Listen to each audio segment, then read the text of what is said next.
Launching a new Earth-observing satellite, things continue to line up for the James Webb Space Telescope, and imagining the future of aviation, a few of the stories to tell you about this week at NASA. Liftoff of NOAA's GOES-T, our newest weather sentinel in the sky to help keep us safe here on the ground. On March 1st, we supported the launch of NOAA's GOES-T satellite from Cape Canaveral Space Force Station in Florida.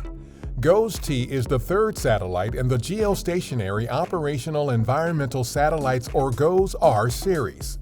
It will eventually be renamed and placed into operation as GOES-West to provide continuous coverage of weather and severe environmental conditions in the Western Hemisphere.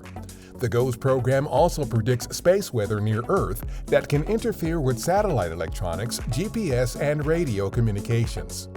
The James Webb Space Telescope team continues to work through the various phases of mirror alignment needed to perfect the observatory's focus. The team recently completed the segment alignment and image stacking phases.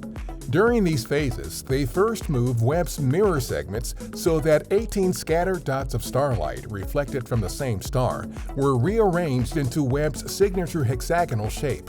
The focused dots were then stacked on top of each other, delivering the photons of light from each mirror segment to the same location on the sensor of Webb's NIRCam instrument. In the coming weeks, the team will work to make the single dot of starlight progressively sharper and more focused. On March 1st through the 3rd, we hosted Imagine Aviation, a virtual event that showcased the future transformation of aviation. The three-day event featured our Deputy Administrator Pam Melroy and others discussing NASA's efforts to improve the sustainability of aviation while contributing to the Biden-Harris administration's efforts to tackle climate change. It was also an opportunity for participants to learn how NASA aeronautics projects and technologies are building a safer flying experience for all. Inside the Vehicle Assembly Building at our Kennedy Space Center, teams have retracted the first of the 20 work platforms surrounding our Artemis I moon rocket. The platforms, which enable crews to work on the Space Launch System rocket and Orion spacecraft, have been moved in anticipation of rolling out the integrated spacecraft to the launch pad ahead of the uncrewed Artemis I mission around the moon. The 4-mile trek to the launch pad is currently targeted to begin on March 17th.